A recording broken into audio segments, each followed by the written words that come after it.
Hello students and welcome to our channel Concept Era. My name is Megha Sharma and today we are going to start with chapter 1 chemical reaction. अब chemical reaction जब हम start करेंगे तो उसमें हम देखेंगे इसके हम part wise करेंगे. So in first part today we are going to discuss what is chemical reaction, होती क्या है, कितने type की होती है. Okay, so let's have a look here. You can see आप यहाँ देख सकते हैं जैसे कि कुछ एग्जाम्पल मैं अगर आपके सामने रखूं कि फूड इज़ कुक्ड. आपने देखा खाना हमारे पास है, खाने का नाम सुनते ही भूख लग जाती है. तो जो खाना है अगर हम उसको कुक कर लेते हैं तो ये किस तरह की रिएक्शन है. अब जो रॉ फूड था वो कन्वर्ट हो चुका है एक कुक्ड फूड में, पक चुका है, अब उसको वापस नहीं कर सकते. दैट मीन्स कोई ना कोई केमिकल चेंज वहाँ हुआ है. ठीक है, you can see food get digested in our body. हमने खाना खाया, फूड डाइजेस्ट हुआ. This is also a type of chemical reaction. हमारी जो पूरी लाइफ है it is actually surrounded by most of the chemical reactions. हमारी डेली लाइफ में इतनी सारी केमिकल रिएक्शंस होती हैं. तो आप यहाँ देख सकते हैं कुछ हमने यहाँ एग्जांपल दिए, जैसे वी रेस्पायर, सांस लेना. हम अंदर लेते हैं ऑक्सीजन और बाहर छोड़ते हैं कार्बन डाइऑक्साइड. तो ये भी क्या है, एक तरह का हमारा केमिकल रिएक्शन हुआ है जो हमारी बॉडी के अंदर हो रहा है. Right. Next is rusting of iron. Iron की जो रस्टिंग होती है क्या उसे रिवर्स कर सकते हैं? No, it can not be reversed. So this is a type of chemical reaction. ये भी एक तरह की केमिकल रिएक्शन है जो हम देखते हैं अपनी डेली लाइफ में. बेकिंग अ केक, किसी का बर्थडे आ रहा हो तो हम केक बेक करते हैं. तो जो केक बनाना है वो भी एक तरह का क्या है, आपका केमिकल रिएक्शन है. Right. Now here you can सी कुछ और एग्जाम्पल भी आप डेली लाइफ में देखेंगे. जैसे मैंने आप यहाँ पिक्चर देख रहे हैं, this is burning of magnesium ribbon. Magnesium ribbon जो है अगर उसको हम बर्न करेंगे तो वो भी एक तरह का केमिकल रिएक्शन है. केमिकल रिएक्शन हमारे जो है that can not be reverse, उनको हम रिवर्स नहीं कर सकते. राइट. किसी किसी केस में that may be possible but not in every case. Here you can see chemical reaction होती क्या है. जब हमने इतने सारे एग्जाम्पल तो देख लिए, डिफाइन करेंगे कैसे उसको. So whenever a chemical change occurs we can say that chemical reaction has taken place. जब भी कोई केमिकल चेंज होगा तब हम ये कह सकते हैं कि कोई ना कोई क्या हुआ है, केमिकल रिएक्शन जो है हुई है. That is actually chemical reaction. जैसे मैंने अभी कहा बर्निंग ऑफ मैग्नीशियम रिबन. आप यहाँ रिएक्शन देख सकते हैं. Mg is the symbol for magnesium, O2 is oxygen and this is magnesium oxide. जब भी हम बर्न करेंगे मैग्नीशियम को इन द प्रेजेंस ऑफ एयर तो क्या होगा, मैग्नीशियम बहुत ज़्यादा लाइट के साथ जो है आप कह सकते हैं कि बर्न होता है. बहुत ज़्यादा लाइट होती है और वो बर्न होता है. उसके बाद जो वाइट पाउडर हमें मिलता है that is actually magnesium oxide. वो मैग्नीशियम ऑक्साइड होता है. Right. This is actually given in your NCERT also. These all reactions are very important from the examination point of view for class 10 students. So now here you can see आपको एक और बहुत प्यारी सी chemical reaction के बारे में यहाँ example दिया है. आप यहाँ देख सकते हैं that lead nitrate and potassium iodide, इन दोनों को अगर हम मिक्स करते हैं तो एक बहुत अच्छी सी रिएक्शन होती है, देखने में बहुत ही प्यारी लगती है. It gives a yellow precipitate. तो एक येलो कलर का प्रेसिपिटेट हमें मिलता है. These are the steps. अगर हम फॉलो करें तो जैसे ही हम इसको देखेंगे तो जो हमें येलो कलर का प्रेसिपिटेट मिलता है वो क्या होता है, लेड आयोडाइड. लेड आयोडाइड का एक बहुत प्यारा सा प्रेसिपिटेट हमको मिलता है. ये एक टाइप की रिएक्शन है, इसका नाम है डबल डिस्प्लेसमेंट रिएक्शन. अभी हम आगे डिस्कस करेंगे कि कितने टाइप ऑफ रिएक्शन है. तो there are some types of reaction that we are going to cover in this video. Now here you can see, तो सबसे पहले हमें पता कैसे चले कि रिएक्शन हुआ है. एक पहले आपसे रिएक्शन डिस्कस करते हैं. जिंक जो है Zn is the symbol. Zinc को अगर हम डाइल्यूट सल्फ्यूरिक एसिड के साथ रिएक्ट करवाएंगे तो हमें क्या मिलेगा, zinc sulphate and hydrogen. H2 is a hydrogen gas air. So जो ये हमारा जो आप देख रहे हैं रिएक्शन है, ठीक है, ये भी एक टाइप का केमिकल रिएक्शन का एक एग्जाम्पल है. जब अगर आप डेफिनेशन लिख के आएंगे केमिकल रिएक्शन की तो उसके साथ आपको एक जो है रिएक्शन भी पता होनी चाहिए. रिएक्शन आप एक कम से कम ज़रूर लिख के आएँ so that you do not lose your marks. Now next here you can सी हमें कैसे पता चले कि रिएक्शन हो गई है. तो रिएक्शन अगर हुई है तो उसके कुछ स्टेप्स होते हैं जो हमें देखने हैं कि अगर ये ऑब्जर्वेशन हमने कर लिया, ये ऑब्जर्वेशन हुआ है, दैट मीन्स एक्चुअली में वो रिएक्शन हो रही है. Here you can C change in state. अगर उसकी स्टेट बदल गई, स्टेट क्या है, सॉलिड, लिक्विड, गैस, अगर उसकी स्टेट चेंज हो गई है इन रिएक्शन तो हम देख रहे हैं, तो यानी कि हम ये कह सकते हैं कि जो रिएक्शन है वो हुई है. चेंज इन कलर, कलर में कोई बदलाव आ जाए, कलर में कोई चेंज आ जाए तो हम ये कह सकते हैं कि हाँ केमिकल जो रिएक्शन है वो हुई है. Now evolution of a gas, कोई गैस केमिकल रिएक्शन के बाद हमें मिल रही है, हमने रिएक्ट किया, कुछ हमने रिएक्टेंट्स को मिक्स करवाया आपस में और एज अ प्रोडक्ट हमको कोई गैस भी मिल रही है साथ में, तो भी हम कहेंगे that actually chemical reaction has taken place, कोई ना कोई केमिकल रिएक्शन हुई है। चेंज इन टेम्परेचर, टेम्परेचर में बदलाव आ जाए, आपने क्या किया, दो केमिकल्स को मिक्स किया, दो रिएक्टेंट्स मिक्स करवाए, आपने देखा कि तुरंत ही टच किया, जब बीकर को देखा तो एकदम से गर्म हो गया है ना, तो ये जो हीट जनरेट हो रही है, कोई भी टेम्परेचर चेंज हो गया, बहुत ज़्यादा ठंडा हो गया है, तो ये जो टेम्परेचर चेंज हो रहा है, this is also due to, you can say that chemical reaction has taken place. ठीक है, केमिकल रिएक्शन हुआ है इसलिए ये चेंजेस आए हैं। एग्जाम में इस तरह में जो आपको ऑप्शंस जो है एमसीक्यू के फॉर्म में भी पूछा जा सकता है कि अगर जो है कैसे हम पता लगाएं कि कोई केमिकल रिएक्शन हुई है, और ऑप्शंस आपको मिल सकते हैं। तो एमसीक्यू में इस तरह के क्वेश्चन बच्चों से पूछे जाते हैं। डायरेक्ट इनको पहले पूछते थे, आज के टाइम में बच्चों से डायरेक्ट नहीं पूछते हैं, क्वेश्चन जो होगा वो मोल्ड करके पूछा जाएगा। हेयर यू कैन सी, आपको अब सबसे पहले जब हम केमिकल रिएक्शन पढ़ रहे हैं, हमने बहुत सारी केमिकल रिएक्शन देखी भी हैं, तो हमें ये पता होना चाहिए कि सही तरीका किसी केमिकल रिएक्शन को लिखने का है क्या। तो उसके कुछ स्टेप्स हैं, आपको मैंने यहाँ एक दिखाया है। रिएक्टेंट्स जो हैं हमारे कहाँ होंगे, they are always on the left side, reactant आप हमेशा लेफ्ट साइड में लिखेंगे। जो आपका प्रोडक्ट होगा वो हमेशा आपका कहाँ रहेगा, आपका राइट साइड में रहेगा। बीच में एरो, एरो क्या शो करता है, एरो शो करता है डायरेक्शन ऑफ द रिएक्शन, जहाँ रिएक्शन प्रोसीड कर रही है तो वहीं एरो का डायरेक्शन होगा। आप हमेशा प्रोडक्ट का नाम एरो का जहाँ पॉइंट है उसके बाद ही लिखेंगे, ये एक सही तरीका है लिखने का। ये नहीं कि आपका एरो तो यहाँ पॉइंट कर रहा है, आप प्रोडक्ट उसका किसी और डायरेक्शन में लिख रहे हैं, you will lose your marks. Please ऐसा मत करिएगा। हियर यू कैन सी सो कि क्या क्या हमारा तरीका होता है सही लिखने का। सबसे पहले तो हमें आइडेंटिफाई करना है कि रिएक्टेंट क्या है, प्रोडक्ट क्या है। अगर आप इसको आइडेंटिफाई कर लेते हैं तो सबसे पहला स्टेप आपका जो है एकम्प्लिश हो गया पहचानने का। Next is correct usage of chemical formula. आपको पता है मैग्नीशियम लिखना है तो मैग्नीशियम का सिंबल Mg है, जिंक लिखना है Zn है, ठीक है, सल्फ्यूरिक एसिड H2SO4 है। अगर आपको फॉर्मूला पता है तभी तो आप केमिकल रिएक्शन को लिख पाएंगे, अदरवाइज नहीं लिख पाएंगे। Now next is separate substances with symbols. अगर हमारे पास मैग्नीशियम है, आपको पता है उसका Mg है, कोई और ऐसा एलिमेंट है जिसका नाम M से होता है तो थोड़ी Mg लिख देंगे। तो आपको पता होना चाहिए अगर नेम सिमिलर है, सिंबल्स जो हैं एलिमेंट्स के दैट शुड बी डिफरेंट, सबके अलग होते हैं। Indicate physical state, physical state आप जूनियर क्लास में पढ़ के आए हैं, सॉलिड, लिक्विड, गैस, एक्वस भी होती है, ठीक है। तो ये आपको फिजिकल स्टेट का पता होना चाहिए कि सॉलिड, लिक्विड और गैस होती हैं, तो ये इंडिकेट करना बहुत ज़रूरी है। आपने लिखा मैग्नीशियम, तो मैग्नीशियम की फिजिकल स्टेट क्या है, सॉलिड है, तो ब्रैकेट में छोटा सा S लगा दो। यहाँ पर जो मैंने S लगाया उसका नाम, उसका मतलब सॉलिड नहीं है, यहाँ का मतलब है रिएक्टेंट या रिएक्टेंट्स, मतलब रिएक्टेंट एक भी हो सकता है रिएक्शन में या उससे ज़्यादा भी हो सकते हैं, ठीक है। अब यहाँ देखिए reactant should be on the left side, ये मैंने स्टार्टिंग में बता दिया, रिएक्टेंट हमेशा आपका लेफ्ट साइड हो। एरो लगाइए, उसके बाद रिएक्शन हो रही है तो आपका आएगा प्रोडक्ट जो कि आपका हमेशा कहाँ होगा, that should be on the right side.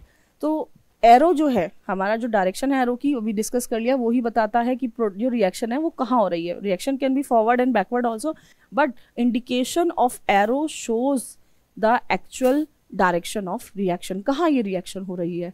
इसके बाद आप यहाँ देख सकते हैं नेक्स्ट जो हमारा पॉइंट है that reaction can be forward backward, अभी मैंने आपको यही बात बताई। Formation of product should be towards the pointed arrow, जहाँ पर एरो पॉइंट कर रहा है हमेशा प्रोडक्ट का फॉर्मेशन वहीं होना चाहिए, उससे अलग नहीं जाना चाहिए, अदरवाइज वो रिएक्शन जो है कंप्लीट नहीं मानी जाएगी या वो केमिकल रिएक्शन ही कंसिडर नहीं करते उसको। Now types of chemical reaction, अब रिएक्शन हमने इंट्रोडक्शन तो ले लिया रिएक्शन का, क्या होते हैं, सिंबल लिखने का तरीका क्या है, हमें ये भी तो पता हो टाइप्स ऑफ केमिकल रिएक्शन कौन से। क्लास 10th में के लिए ये जो बहुत इंपॉर्टेंट हैं वो हम आज कवर कर रहे हैं कि टाइप्स ऑफ केमिकल रिएक्शन। सबसे पहले आप यहाँ देख रहे हैं, सबसे पहला है कॉम्बिनेशन रिएक्शन। कॉम्बिनेशन का मतलब ही होता है कंबाइन करना, जब दो या उससे ज़्यादा रिएक्टेंट आपस में कंबाइन करें और उनकी रिएक्शन हो और एज अ प्रोडक्ट हमको कोई ना कोई जो है हमको यहाँ पे प्रोडक्ट मिल रहा है। आप यहाँ देख रहे हैं A और B कंबाइन किया और उन्होंने हमको कोई C प्रोडक्ट हमको दिया, तो एरो ने डायरेक्शन दिखाया रिएक्शन का, ठीक है। आपको यहाँ डेफिनेशन भी दिख सकती है, reaction in which single product is form by the combination of 2 और मोर रिएक्टेंट्स, राइट। तो इस तरह की रिएक्शन हमारी कॉम्बिनेशन रिएक्शन कहलाती है। एग्जाम्पल आप यहाँ देख रहे हैं, ठीक है, जैसे CaO, this is quick lime, ये क्विक लाइम है, यहाँ पे S लिखा हुआ है। S का मतलब क्या है, फिजिकल स्टेट को हमने यहाँ मेंशन किया है, यानी कि ये सॉलिड है। उसके बाद H2O वाटर लिक्विड की फॉर्म में होगा, L लिखा हुआ है, एरो से हमने शो किया डायरेक्शन रिएक्शन का कहाँ हो रहा है, दिस इज स्लेक्ड लाइन, ठीक है, calcium hydroxide. And aqueous, aqueous का मतलब है कोई भी केमिकल जिसको हमने पानी में डिसॉल्व कर दिया है उसके वर्ड के आगे हम एक्वस लगाते हैं, AQ से उसको डिनोट किया जाता है। उसके साथ में यहाँ हीट भी निकलती है, ठीक है। अब एक नोट करने वाली बात यहाँ पर जो है, जो बहुत इंपॉर्टेंट है, अगर किसी रिएक्शन में हीट रिलीज हो रही है तो ऐसी रिएक्शन हमेशा एक्सोथर्मिक केमिकल रिएक्शन कहलाती है, ठीक है। Reaction in which heat is release, that type of reaction is known as exothermic reaction, ठीक है। एक्सो का मतलब है बाहर निकलना, एग्जिट वर्ड से बना है, तो इसका मतलब है रिएक्शन में जो हीट है वो निकल रही है, that is due to exothermic reaction, इसी का नाम दिया गया है, ठीक है। इसके बहुत सारे एग्जांपल हो सकते हैं, decomposition of vegetable matter into the compost, ये भी एक बहुत अच्छा एग्जांपल है। अगर आप इसको, ये क्वेश्चन आपसे आता है जो रिलेटेड है एक्सोथर्मिक रिएक्शन के, तो आप एग्जाम्पल हमेशा किसी ना किसी का जरूर लिख के आइए, और एग्जाम्पल सही होना चाहिए, ये नहीं किसी और का किसी और में लिख दिया। Now next year you can C respiration is an exothermic process, respiration करना भी एक एक्सोथर्मिक प्रोसेस होता है। उसका एग्जाम्पल आपको एक रिएक्शन यहाँ पे दी है, ठीक है। यू कैन सी हियर, यहाँ एनर्जी लिखा है, energy is also a form of, you can C heat की फॉर्म में निकल रही है, किसी भी फॉर्म में निकल रही है, so this shows that it is the type of exothermic reaction. Burning of coal, जब हम कोल को बर्न करते हैं, कार्बन, यहाँ S लिखा है सॉलिड, तो ये जो कार्बन है it is a form of, carbon जो है क्या है, कोल ही है, coal is a form of carbon. तो यहाँ पर कार्बन प्लस ऑक्सीजन जैसे ही हमने किया तो कार्बन डाइऑक्साइड जहाँ से रिलीज होती है heat, okay. So here you can see, आपको पिक्चर भी दिखाई है कि जब हीट रिलीज हो रही है तो that is exothermic reaction. Now next type of reaction हमें जो पढ़नी है that is you can C decomposition reaction. बहुत अच्छी रिएक्शन है, नाम से ही पता चल रहा है किसी चीज़ का टूटना। जब कोई चीज़ टूटती है तो उसको बोलते हैं डीकम्पोज होना। तो इसी रिएक्शन में when single reactant break down to give simpler product, जब कोई रिएक्टेंट का ब्रेक डाउन होता है तो उसको कहते हैं कि यहाँ डीकम्पोजिशन हो रहा है, ठीक है। आप यहाँ देख सकते हैं, यहाँ हमने क्या लिया है, ferrous sulphate. Ferrous sulphate decompose हुआ तो हमारे पास जो प्रोडक्ट बना वो क्या है, यहाँ पे आप देखिए, ferric oxide is a solid, while जो है आपका sulphur dioxide and sulphur trioxide as a gas, हमको प्रोडक्ट यहाँ पर मिल रहे हैं, ठीक है। When a decomposition reaction is carried out by heating, अगर हमने डीकम्पोजिशन रिएक्शन करा रहे हैं और उसमें हीट का भी यूज कर लिया, ठीक है, या हमने उसे बर्नर पे थोड़ी देर के लिए रख दिया कि उसमें हीट की जरूरत है डीकम्पोजिशन के लिए, तब उसका नाम में एक वर्ड ऐड करना है आपको जो कि वो है थर्मल। थर्मल वर्ड का मतलब है हीट को देना, दैट इज थर्मल डीकम्पोजिशन। तो ऐसी रिएक्शन हमेशा कहलाएगी थर्मल डीकम्पोजिशन। अब आप यहाँ एक एग्जांपल देख सकते हैं, यहाँ पे आपको दिखाया गया है लेड नाइट्रेट का एक एग्जांपल। अगर लेड नाइट्रेट को बॉइलिंग ट्यूब के अंदर लेके हीट किया जा रहा है, जब उसको हीट कर रहे हैं तो ये किस टाइप का रिएक्शन है, हीट को प्रोवाइड कर रहे हैं, लेड नाइट्रेट को ब्रेक करने की कोशिश करी जा रही है, तो ये एक टाइप का थर्मल डीकम्पोजिशन रिएक्शन है, ठीक है। This is also very good example. Now next you can C electrolysis of water. Electrolysis of water is also a whole activity given in your book that we will do later on. So this is one of the example for thermal decomposition. So we have to discuss about the, हमने अभी बात करी थी decomposition की, तो decomposition हम बात कर रहे हैं, और थर्मल डिकम्पोजिशन यानी कि जिसमें हीट की रिक्वायरमेंट है। आप देख रहे हैं यहाँ पर सिल्वर क्लोराइड AgCl की बात कर रहे हैं। सिल्वर क्लोराइड जो है जैसे ही सनलाइट में उसका रिएक्शन करता है होता है, वो डिकम्पोज होता है, देन वो किस में टर्न हो जाता है, उसका कलर चेंज होके ग्रे हो जाता है, राइट। एंड ये क्यों होता है, क्योंकि डिकम्पोजिशन हो रहा है, उसका ब्रेकडाउन हो रहा है, ब्रेकडाउन होने की वजह से ऐसा होता है कि उसका कलर चेंज हो जाता है। Then silver chloride changes into silver and chlorine, वो उसमें कन्वर्ट हो जाता है। नाउ एक और बहुत जो है इंपॉर्टेंट आपकी में रिएक्शन है which is related to black and white photography. You can see here AgBr, right, silver bromide. अगर सिल्वर ब्रोमाइड को हम डिकम्पोज करें in the presence of light, then it also break down, उसका भी break down हो जाता है।